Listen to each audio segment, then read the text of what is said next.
बिस्मिल्लाहिर्रहमानिर्रहीम। अस्सलाम वालेकुम, welcome to my YouTube channel mathematics specialist. आज हम चेचल की book of complex analysis section number 6 की एक्सरसाइज का लास्ट क्वेश्चन नंबर 15 को डिस्कस करेंगे। इसमें है ट्राइएंगुलर इनइक्वालिटी। पिछले सेक्शन 5 में हमने इसके बारे में पढ़ा था, ट्राइएंगुलर इनइक्वालिटी। अब हम इसको प्रूफ करते हैं, देन हम क्वेश्चन 15 की तरफ मूव करेंगे। तो ट्राइएंगुलर इनइक्वालिटी क्या कहती है? अगर हमारे पास दो कॉम्प्लेक्स नंबर हों और उनका एडिशन हो, वो हमेशा लेस देन और इक्वल टू होगा जब हम उन दोनों के अलग अलग मॉड करके ऐड करेंगे।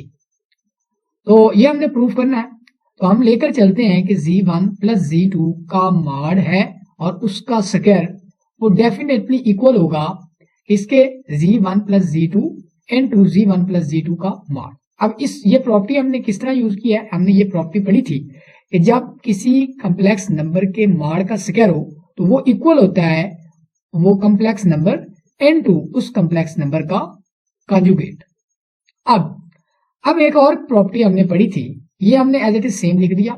इस पे भी प्रॉपर्टी हम लगाएंगे कि जब दो कॉम्प्लेक्स नंबर ऐड हो रहा हो और उन पर होल कॉन्जुगेट हो तो हम उनके इंडिविजुअली कॉन्जुगेट लेकर उनको प्लस कर देते हैं। ये प्रॉपर्टी हमने ये लगाई तो किया।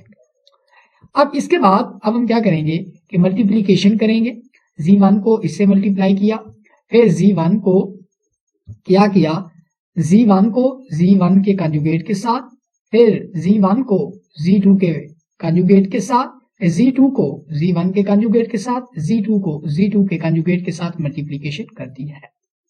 अब हम यहां पर देख सकते हैं कि z1 है इनटू z1 का कॉन्जुगेट है। यही वाली प्रॉपर्टी है कि z है और इनटू उसका कॉन्जुगेट है तो उसके मॉड के स्क्वायर के इक्वल होगा। तो हम इसके क्या कर सकते हैं कि z1 के मॉड का स्क्वायर लिख सकते हैं।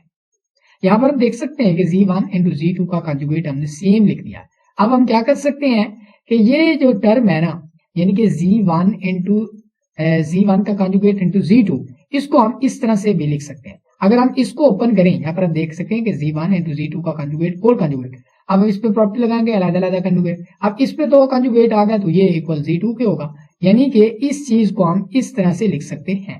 तो डेफिनेटली हमने क्या किया, इसकी जगह पर ये चीज हमने लिख दिया है, प्लस इस पे भी ये वाली प्रॉपर्टी यूज की तो ये हमने z2 के मॉड का स्क्वायर लिख दिया है।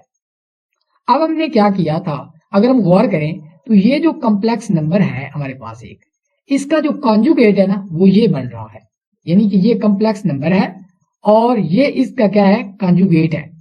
अब हमने एक प्रॉपर्टी पढ़ी थी कि real part of z equal होता है कोई कॉम्प्लेक्स नंबर प्लस उसका कॉन्जुगेट बाय 2 के। तो ये हमने प्रॉपर्टी पढ़ी थी। अब यहां पर हम देखें कि ये कॉम्प्लेक्स नंबर है, इसको हम z कह लेते हैं। ये इसका कॉन्जुगेट है, ये वाली टर्म, इसको हम z का कॉन्जुगेट कह लेते हैं। तो ये इक्वल होगा किसके, to real part of z किसको हमने लिया था, इस चीज को, यानी कि ये होगा, ये इक्वल ले सकते हैं to real part of z, हमने किसको लिया, इसको, ये। तो ये इस प्रॉपर्टी को मद्देनजर रखते हुए हमने क्या किया, इस चीज को हम इस तरह से लिख सकते हैं, बाकी सेम हमने कर लिया है। इसके बाद अब हमने एक और प्रॉपर्टी पढ़ी थी, वो क्या था कि जो रियल पार्ट ऑफ z होता है, किसी भी कॉम्प्लेक्स नंबर का रियल पार्ट, वो हमेशा लेस देन और इक्वल होता है उस कॉम्प्लेक्स नंबर के मॉड से। अब यहां पर भी क्या है कि इसका जो, ये भी एक कॉम्प्लेक्स नंबर है, इसका जो रियल पार्ट होगा, real part of z plus z into z2 का कॉन्जुगेट, तो ये क्या होगा, हमेशा लेस देन और इक्वल टू होगा किससे, किससे होगा, z1 के कॉन्जुगेट से। अब z की जगह पर आपने क्या कर लेना है, z इंटू z2 का कॉन्जुगेट, z इंटू z2 का कॉन्जुगेट, तो ये क्या होगा, इसके मॉड से होगा। ये मतलब इससे क्या हो जाएगा, चीज एक ग्रेटर देन पड़ी है, ओके हो गया। अच्छा, मतलब क्या पड़ी है, एक लेस देन चीज पड़ी है, यानी कि ये वाली टर्म से एक बड़ी चीज पड़ी है, ये वाली चीज, ठीक है। तो ये इससे, इस सारी टर्म से हमने एक बड़ी चीज यहाँ पर इंट्रोड्यूस करवा दी है। अब यहाँ पर देखें तो यहाँ पर जो ये वाली टर्म है, ये वाली टर्म, ये इक्वल किसकी होगी, ये इक्वल होगी z1 का स्क्वायर टू, कि ये क्योंकि z1 इंटू z2 का होल मॉड है, हम इनके अलग अलग मॉड लिख सकते हैं, बाकी ये सेम। अब यहाँ पर अगर गौर करें तो यहाँ पर जो बन रहा है कि Z2 का मॉड का कंजुगेट है, यानी कि Z2 का कंजुगेट का मॉड है। तो हम यह जानते हैं, हमने प्रॉपर्टी पढ़ी है कि जो कम्प्लेक्स नंबर और उसके कंजुगेट का जो मॉड होता है वो इक्वल होता है। कम्प्लेक्स नंबर के मॉड और उसके कंजुगेट का मॉड इक्वल्स होते हैं। तो हमने क्या किया कि ये प्रॉपर्टी यूज करके Z2 के मॉड की इक्वल लिख लिया है। अब यहाँ पर देखें तो ये a स्क्वायर प्लस b का फार्मूला बन रहा है। अगर हम क्या करें तो ये इसको हम लिख सकते हैं, ये Z1 का स्क्वायर है, Z2 का square plus 2 into Z1 into Z2 है, ये फार्मूला बन गया। अब हम क्या करेंगे कि taking square on both side पे स्क्वायर लेंगे, तो ये क्या हो जाएगा, यहाँ पर Z1 प्लस Z2 का मॉड लेस देन और इक्वल टू होगा Z1 का मॉड प्लस Z2 का मॉड। तो ये हमारे पास triangular inequality of the complex number proof हो गई है।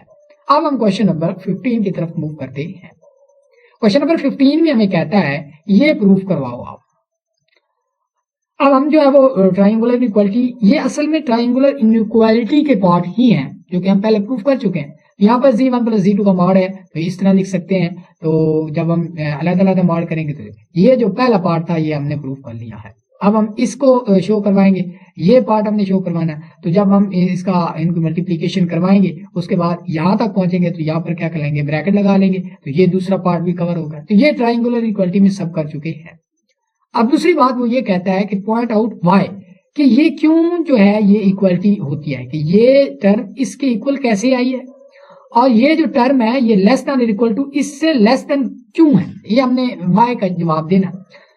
अब हमने बताना है कि जब कम्प्लेक्स नंबर और उसके हमने बताना है कि जब हम जानते हैं ये जो चीज है, यानी कि ये जो नंबर है कम्प्लेक्स नंबर, ये किसका कंजुगेट है, इस नंबर का कंजुगेट है।